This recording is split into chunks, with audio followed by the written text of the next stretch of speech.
Time now for your forewarned weather with Cedric Haynes. All right, happy Wednesday, everyone. We're starting off with mostly clear skies as we take a view here from over the Salt Lake Valley. Not a bad start to the day at all, and some comfortable temperatures. Another roll your windows down and enjoy that ride into work this morning. Monument Valley, notice across the southern half of the area, we've got more cloud cover kind of obscuring that sunrise a little bit there, but still not a horrible start to the day, but things may get a little more unsettled as we get later into the day. In fact, let me show you your weather headlines. We're tracking yet another low pressure system moving our way, and that's going to bring the return of that active weather across areas along and south of I-70.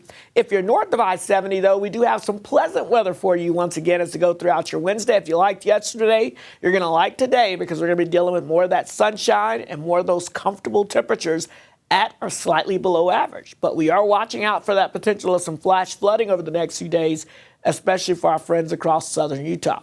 Here's a look at the temperatures out there right now. You can see we've got 40s and 50s for many of us. We've got some 60s, especially across far southwest Utah. But for the most part, it is a comfortable start to the day.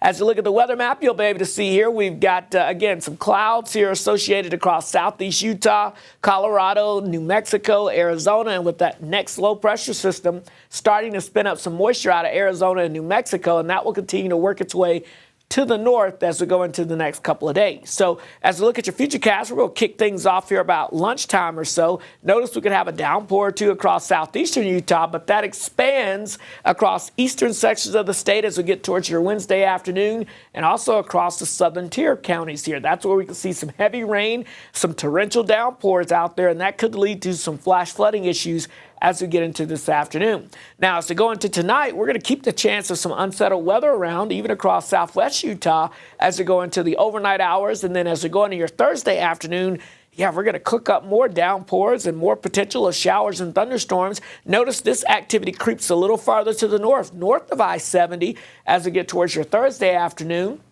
And then as we go into your Thursday night, it'll fizzle out with the loss of daytime heating. But notice on Friday, we'll still have a chance of some isolated downpours developing.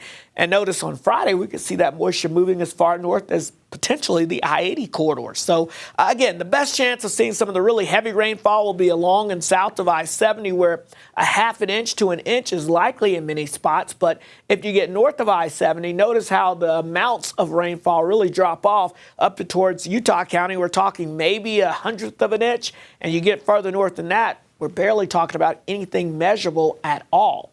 But for areas that do see the good chance of widespread rain and storms over the next couple of days, south of I-70, there's a level 2 out of 4 risk for some flash flooding concerns here. And this does include places like Blanding over towards Lake Powell, Cedar City, and St. George. So be aware of that. Even a level 1 risk extending up towards Castle Country here. Again, that's for today. As we go into your Thursday, we're going to continue to see that chance of a level 1 risk of some flash flooding. And notice that will sneak up towards Castle Country. The West Desert could get in on some of that action as well. So we'll be watching that for the next few days. But the big story, of course, as we get towards the weekend into next week, we're going to dry things out. But we're also going to warm things up. We're going to go from the 80s along the Wasatch Front into the low 90s, the 90s heading into the triple digits as you get towards southwest Utah.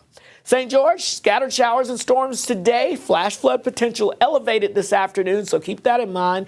Still a chance of scattered showers and storms for your Thursday. Then it's dry and it's hot for the weekend heading into next week as we return to the triple digits. The Wasatch Front, upper 70s, pleasant weather for us today.